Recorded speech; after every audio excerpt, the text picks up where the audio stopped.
ओम श्री वेद पुरुषाय नमः। नमस्कार। क्लास नंबर 512 श्रीमद् भगवद गीता जी शंकराचार्य जी के भाष्य के अनुसार आरंभ किया जाता है। ओम श्री सीता रामचंद्राभ्याम नमः। नमो गुरुभ्यः। ओम अथ काल देवताः श्री विक्रमी संवत् 2082 ज्येष्ठ शुक्ल पक्षः प्रतिपदा मृगशिरा नक्षत्रं बुधवारः उत्तरायणं ग्रीष्म ऋतुः। ओम तत्सत् श्री शंकराचार्याय गुरवे नमः। योगयुक्तो विशुद्धात्मा विजितात्मा जितेन्द्रियः सर्वभूतात्मभूतात्मा कुर्वन्नपि न लिप्यते। अध्याय नंबर 5 और श्लोक नंबर 7। पुस्तक है गीता प्रेस गोरखपुर, बुक नंबर 10, शंकराचार्य जी के भाष्य वाली भगवद गीता जी। अच्छा जी, अब क्या प्रकरण चल रहा है? भगवान ये बता रहे हैं कि कर्म योग को उन्होंने कर्म संन्यास से अधिक अच्छा क्यों कहा। तो वो बता रहे हैं कि दोनों के फल में कोई विरोध नहीं है। ये अविरोध, ये ही भारत की वैदिक संस्कृति का सबसे महत्वपूर्ण शब्द है, अविरोध। भगवान बता रहे हैं कि कर्म का संन्यास और कर्म का योग दोनों में कोई विरोध नहीं है, क्योंकि दोनों एक ही नदी है जो सागर की ओर जा रही है। नदी के पहले भाग को कर्म योग कहते हैं और नदी का दूसरा भाग कर्म संन्यास है। वो एक ही नदी है। और कैसे, कब, कहाँ कर्म योग कर्म संन्यास में बदल जाता है, इसको कोई नहीं कह सकता। ठीक है, इसलिए पहले व्यक्ति अशुद्ध है, उसका मन जो है वो संसार में मोहित है, तो उसको कितना भी बताया जाए कि आप परम सत्य हैं इत्यादि, ये सब ज्ञान भी उसको लगेगा कि मैं भोग के लिए प्रयोग कर दूं, मेरी सारी इंद्रियां भोग मान रही हैं। तो वो भोगी, कर्मी भोगी, वो एक ही चीज़ जानता है, मुझे भोग करना है। ज्ञान दो, कुछ भी दो, वो उसको नहीं सुनेगा। इसलिए उस भोगी को मोह मुक्त करने के लिए कर्म योग का उपदेश किया जाता है कि जो आपको शास्त्रीय वर्ण आश्रम धर्म मिला है, उसके अनुसार आप अपना जीवन जिए और राग और द्वेष के अनुसार ना जिए। अब यहां पर सारी भगवत गीता जी कर्म योग और कर्म संन्यास पे टिकी है। अगर हमारा कर्म योग का अर्थ ही गलत हो गया, कर्म संन्यास का अर्थ ही गलत हो गया, तो भगवत गीता जी जीरो। तो इसलिए कर्म योग कर्म संन्यास में सबसे महत्वपूर्ण शब्द है कर्म, और इसी के ऊपर ही सबसे बड़ा संशय खड़ा कर दिया गया है कि ये कर्म क्या है। और हर जगह स्पष्ट कहा जा रहा है कि ये कर्म वर्णाश्रम धर्म है। तो उसके ऊपर क्वेश्चन खड़ा कर दिया गया है कि वर्ण जो है उसका निश्चय जन्म से होता है या उसका निश्चय व्यक्ति के गुणों के आधार पे होगा। क्या ब्राह्मण का पुत्र ब्राह्मण होगा, क्षत्रिय का पुत्र क्षत्रिय होगा, या हर व्यक्ति के पुत्र को पहले एक टेस्ट देना होगा। उस टेस्ट में वो बैठेगा, जिस टेस्ट में कौन टेस्ट लेगा पहले तो यही निश्चय नहीं होगा। जो टेस्ट लेने वाला है वो स्वयं ब्राह्मण है या नहीं है। तो टेस्ट लिया जाएगा और देखा जाएगा कि क्या इसमें ब्राह्मण के गुण हैं, क्षत्रिय के गुण हैं, और वो टेस्ट हर रोज़ सुबह लिया जाएगा, कहीं वो गुण बदल तो नहीं गए, क्योंकि वो हैं कि नहीं है। इसलिए उस टेस्ट के आधार पे उसका वर्ण निश्चय होगा, तब वो कर्मयोग करेगा। किसका भी अगर वो पुत्र है, ब्राह्मण का पुत्र है, लेकिन अगर उसके गुण जो हैं वो शूद्र वाले हैं तो वो शूद्र का कर्म करेगा। और इस प्रकार, और अगर कोई कहे नहीं किसी का एक का टेस्ट नहीं, वो स्वयं ही टेस्ट कर ले, जो उसको लगता है वही कर ले, तो फिर ये राग द्वेष में कैसे वो निर्णय करेगा कि मेरे राग द्वेष क्या हैं और मेरे गुण क्या हैं। जो उसका दिल करेगा वो वही करना चाहेगा, जिसमें उसको लाभ दिखेगा वो करना चाहेगा।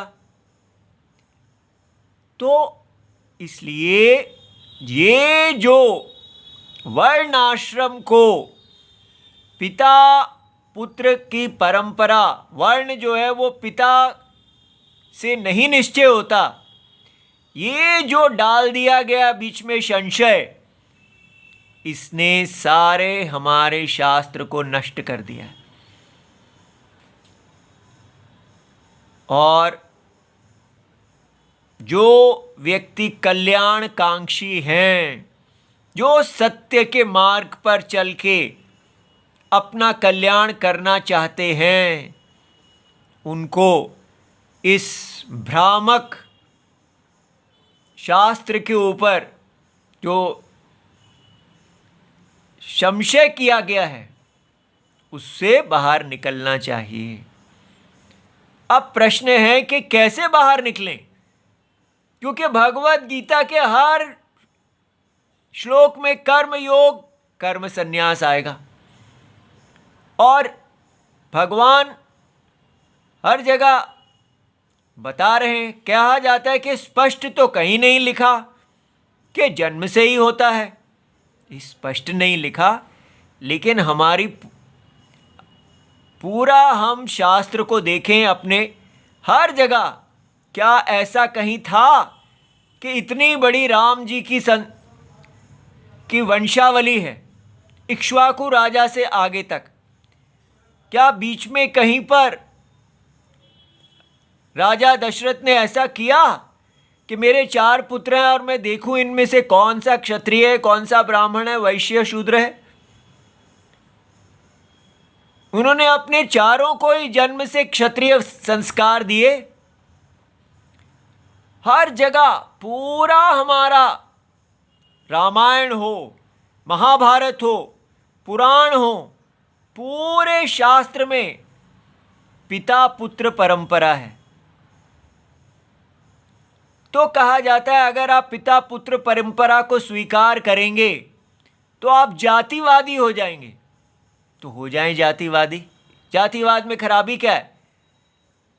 बाजार में जातिवाद नहीं चलता कि आईएएस का बेटा आईएएस ही बनेगा, जज का बेटा जज बनेगा। ये वहां पर योग्यता देखनी है।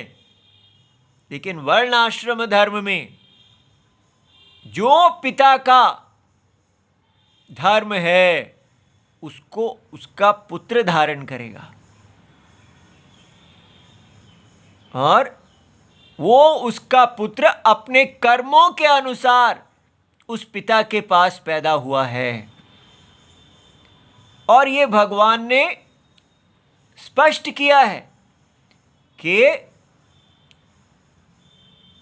पर धर्म भयावह, जो दूसरे का धर्म है वो आपको नरक देगा।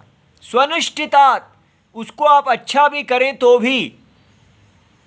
इसलिए स्वधर्मे निधनम श्रेयः, अपने ही धर्म में मृत्यु को प्राप्त करना ज़्यादा अच्छा, दूसरे के धर्म को अच्छी तरह स्वनिष्ठता आप उसको बहुत अच्छा करें, तो उससे ज़्यादा अच्छा है कि आप अपने धर्म को विगुणोपि, गुणहीनता से भी करते हुए यदि मृत्यु को भी प्राप्त होते हैं तो अपना धर्म जो आपको प्राप्त हुआ है उसी में रहना चाहिए।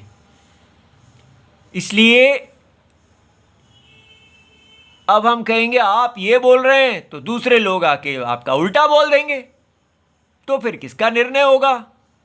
हाँ, अगर आप इस प्रकार तर्क वितर्क से निर्णय करने के लिए निकलेंगे तो कभी निर्णय नहीं कर पाएंगे।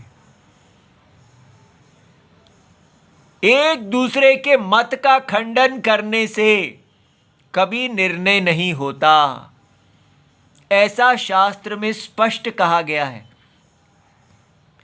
तो निर्णय कैसे होता है? निर्णय तभी होता है जब हम अंतर आत्मा भगवान साक्षी की शरण लेते हैं। इसलिए आपको बार बार कह रहे हैं, जो व्यक्ति कल्याण चाहता है वो केवल अंतरात्मा भगवान साक्षी, जो जगत की आत्मा अनुभव में है, जो हर देह की आत्मा है, उनमें शरण ले। किसी से भी तर्क वितर्क का कोई काम नहीं है।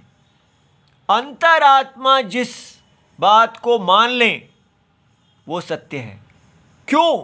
क्योंकि अंतरात्मा जो है उनका कोई पॉलिटिक्स नहीं है।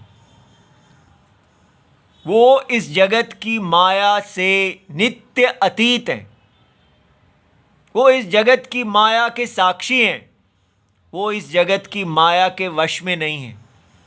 इसलिए अगर हमको माया को तरना है तो हमें माया के साक्षी की शरण लेनी होगी।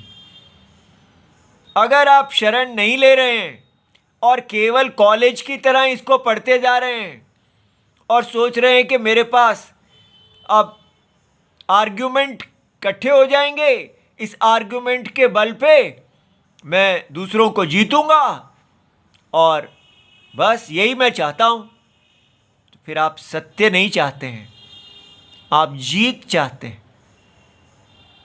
तो इसलिए हम केवल आपको बता सकते हैं कि अंतरात्मा भगवान साक्षी हैं, उनकी शरण लीजिए। वहीं से ही शास्त्र आरंभ होता है। बुद्धि राग और द्वेष मांगती है, लेकिन अंतरात्मा सत्य मांगते हैं। एक ही है इस सारे संसार में, जगत के स्वामी अंतरात्मा जो सत्यपरायण है। माया सत्यपरायण नहीं है। तो या माया की शरण ले लो या मायावी की शरण ले लो। इसलिए हम जहां भी पढ़ने के लिए गए, किसी गुरुजी ने हमको ये नहीं बताया। सब अपने बस इसको पढ़ाते रहे, योग युक्तः विशुद्धात्मा विजितात्मा, ये सब इसके अर्थ देते रहे। और चाहे सामने कोई भी है, उसको किसी को धर्म बताया ही नहीं। यही कहते रहे कि आप अपनी जो भी जॉब करते हैं वो सब करते रहिए, पैसा कमाते रहिए और भगवत गीता पढ़ते रहिए। कोई कर्म योग, कर्म क्या है? Going to office. इसलिए बाजार ही कर्म है। कर्म का वर्णाश्रम धर्म जन्म से आदि सब छोड़ चुके इस बात को। सब लोग कहते हैं कि कर्म का मतलब बाजार, जो आपको अपनी जीविका करने के लिए तरीका मिलता है वो जाइए। यदि ऐसा ही अर्थ है, जो सारे गुरुओं ने हमें यही अर्थ दिया, केवल राम जी ने हमको ये बताया कि देखिए हर जगह वर्ण आश्रम धर्म जो है वो पिता और पुत्र का ही है। इसलिए आप देख सकते हैं जितने भी गुरु हैं सब वर्ण आश्रम धर्म को जन्म से नहीं बता रहे हैं, और हमारे पास राम जी से हमने जो सीखा है आपको बता रहे हैं। इसलिए हमारे पास केवल एक है, और बाकी सब जो बता रहे हैं वो हमारे मत के विरुद्ध है। आपको स्पष्ट बता रहे हैं, यदि आप इसको करेंगे तो आप अकेले पड़ जाएंगे। इसलिए आपको ये चेक कर लेना चाहिए कि हम झूठ तो नहीं बोल रहे। क्या राम जी का ये मत है? अगर आप इस बात का निश्चय ही नहीं कर सकते कि राम जी का क्या मत है, तो फिर बेकार है ये सब पढ़ाई करना। फिर तो केवल सारी पढ़ाई का एक ही उद्देश्य होगा, इस संसार के युद्ध को जीतना। तो फिर ये कर्म योग कैसे काम करेगा? भगवान कह रहे हैं, ये देखिए, योग युक्तः, जो व्यक्ति योगेन युक्तः अर्थात कर्म योगी होता है, वो कैसा हो जाता है? योग युक्तः विशुद्ध आत्मा, विशुद्ध सत्वः, उसका अंतःकरण शुद्ध हो जाता है। अब आप बताइए, अगर वर्ण आश्रम जन्म से नहीं है, आपका वर्ण धर्म ब्राह्मण क्षत्रिय वैश्य शूद्र इत्यादि जन्म से नहीं है, जन्म से ही आप स्त्री और पुरुष धर्म में विभाजित नहीं है, तो फिर योग युक्त आप कहेंगे जो मुझे करना मैं करूँगा। ठीक है, ये जन्म से नहीं होता, ये मर्जी से होता है। मुझे लगता है मुझे स्त्री का धर्म अच्छा नहीं लगता, मुझे तो जो करना वो करना है। मुझे ब्राह्मण धर्म अच्छा नहीं लगता, मुझे तो जो अच्छा लगता है वही करना है। अगर वही करेंगे तो योग युक्त से विशुद्ध आत्मा कैसे हो जाएंगे? विशुद्ध आत्मा कौन है? विशुद्ध सत्व का मतलब अंतःकरण, जिसका अंतःकरण शुद्ध हो गया है। ठीक है, अंतःकरण की शुद्धि क्या होती है? अंतःकरण की शुद्धि है कि जो व्यक्तिगत राग द्वेष को छोड़ के सर्वात्मा की आज्ञा का पालन करे। अब आप कहें कि सर्वात्मा की आज्ञा कोई है ही नहीं, क्योंकि आप मानने के लिए तैयार ही नहीं है कि जन्म से ब्राह्मण क्षत्रिय वैश्य होता है, उसी को ही सर्वात्मा की आज्ञा कहेंगे। अगर हम कहेंगे नहीं, हर व्यक्ति को अपनी आज्ञा से चलनी है, तो समष्टि एक आज्ञा तो होगी ही नहीं फिर। ठीक है, समष्टि आज्ञा माने सारे पेड़ के पत्तों को वृक्ष की आत्मा की आज्ञा मिलनी चाहिए। यदि वृक्ष की आत्मा की आज्ञा है ही नहीं, केवल देह, व्यक्तिगत देह के राग द्वेष ही हमारा आज्ञा है, तो राग द्वेष के साथ दूसरा क्या चीज है? होल, जिसमें व्यक्ति की आज्ञा है ही नहीं, तो शुद्धता क्या होगी? जो गुरुजी लोग कह रहे हैं कि आप बस नौकरी करते रहो, पैसा कमाते रहो, पैसा है तो सब कुछ है आपके पास, आराम से जियो और बस इस वेदांत को पढ़ लो, तो विशुद्ध आत्मा कैसे बनेंगे? अंतःकरण कभी शांत होगा ही नहीं, राग द्वेष कभी जाएंगे ही नहीं और बढ़ेंगे, क्योंकि आप अपने राग द्वेषों के लिए ही कर्म कर रहे हैं, आप धर्म को पालन कर ही नहीं रहे। यज्ञ ने आपको शुद्ध करना है, राग द्वेष के पालन नहीं, राग द्वेष को छोड़ के धर्म अनुष्ठान, जो आपको अच्छा लगे या ना लगे फिर भी उसका पालन करना है, और वो भी बिना फल की इच्छा से, हरि इच्छा, हरि इच्छा।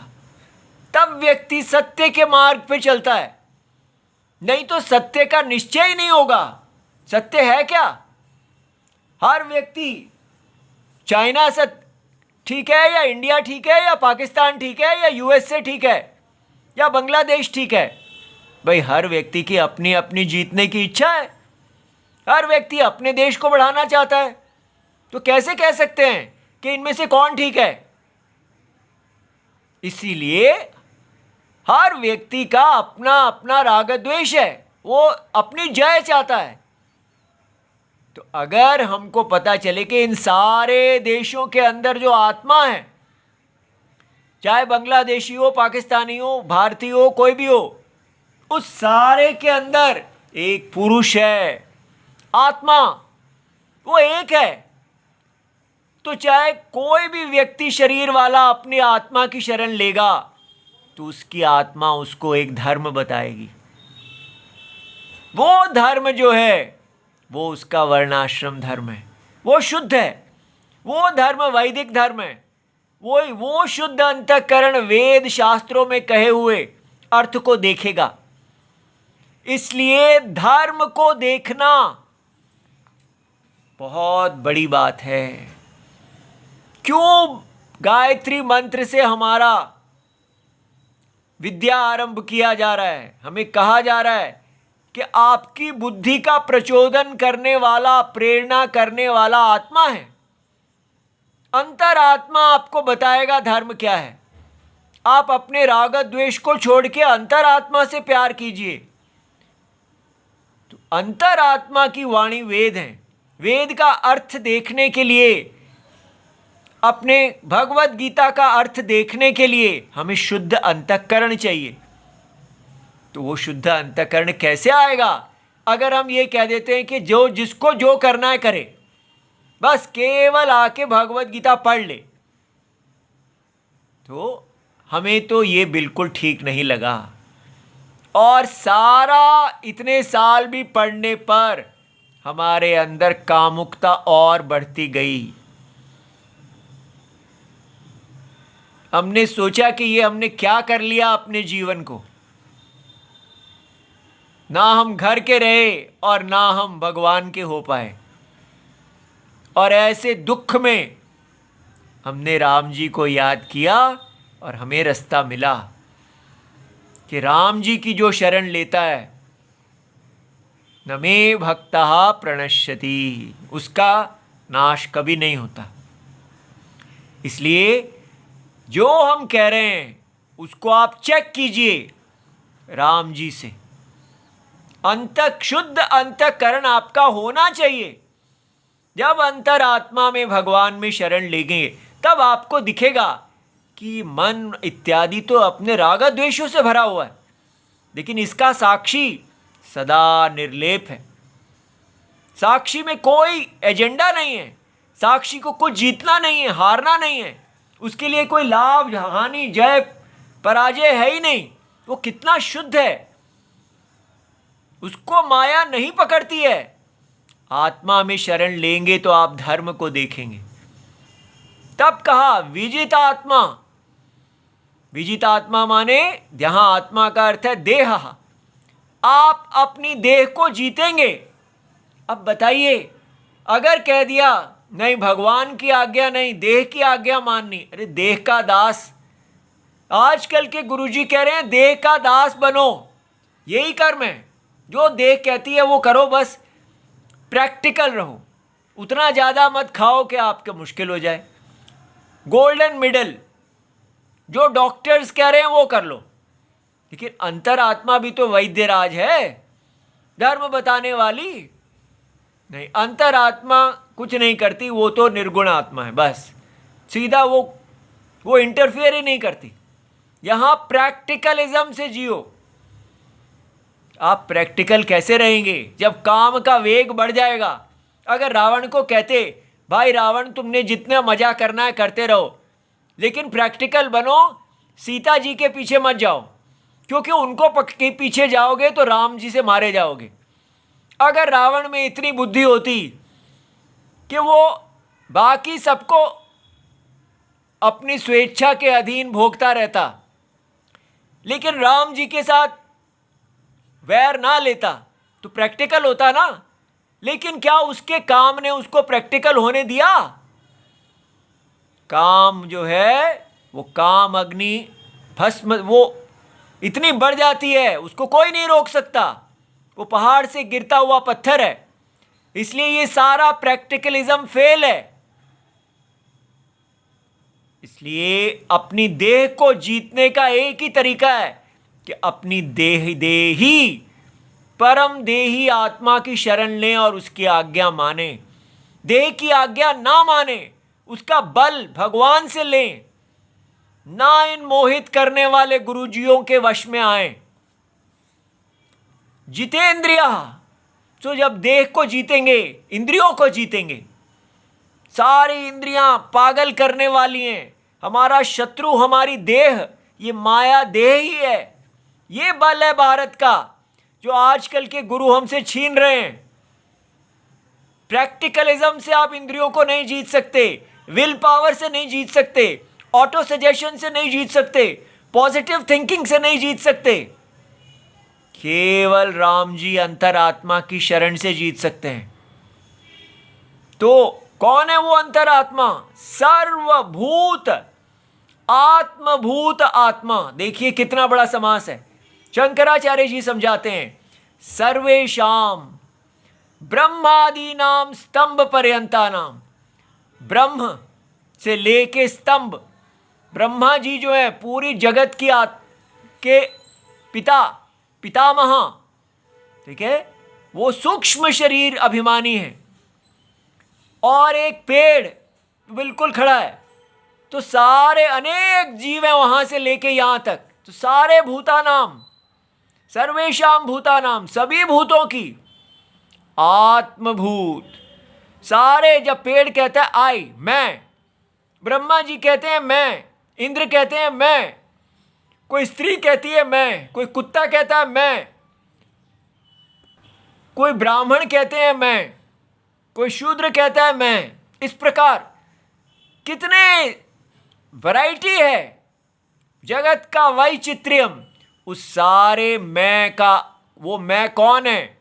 एक परमात्मा, ठीक है। सबका मैं आत्मा कौन है? वो प्रत्यक चेतना, सबसे अंदर वाला चेतन आत्मा, एक चेतन आत्मा, अनंत देह, अनंत मुख, अनंत भुजाओं को धारण करने वाला विश्वरूप। ये है भगवान श्री कृष्ण का विश्वरूप, जिसके अंदर सारी जीव हैं। उन सब जीवों को क्या अपनी मर्जी से जीना चाहिए? क्या उनको ये नहीं देखना चाहिए कि क्या हम सिर हैं, क्या हम पैर हैं? भगवान के अंग क्यों बनाए गए हैं? ये बताने के लिए कि आपका जन्म इसी महाशरीर के अंदर हो रहा है। भगवान पुरुष हैं, आप ब्राह्मण जन्म से हैं, स्त्री जन्म से हैं, जन्म से ही आप स्त्री हो जाते हैं। उसी तरह जन्म से पुरुष, आजकल कह रहे हैं स्त्री पुरुष कुछ है ही नहीं। तो ऐसा मोहित ना हो, अपना कल्याण करें। ये सर्वभूत आत्मा जो है सम्यक दर्शी इत्यर्था। जो व्यक्ति ऐसे सर्वभूत आत्मा में शरण लेता है, उसका अंतःकरण जब शुद्ध हो जाता है तो वो सर्वभूत आत्मा ही हो जाता है ज्ञान के उदय होने से। जैसे स्वप्न में देखिए, हम देखते हैं कि स्वप्न के अंदर इतने सारे शरीर हैं, इतने भूत हैं, इतने जीव हैं, लेकिन सबकी आत्मा स्वप्न का आत्मा है।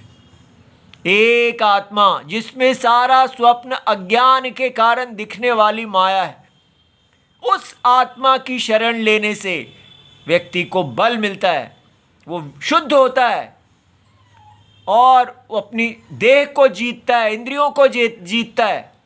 ये सारा तपस्या है। इस सारे को हटा के भगवत गीता को मार्केट प्रोडक्ट बनाया जाता है। न तत्र एवं वर्तमानः।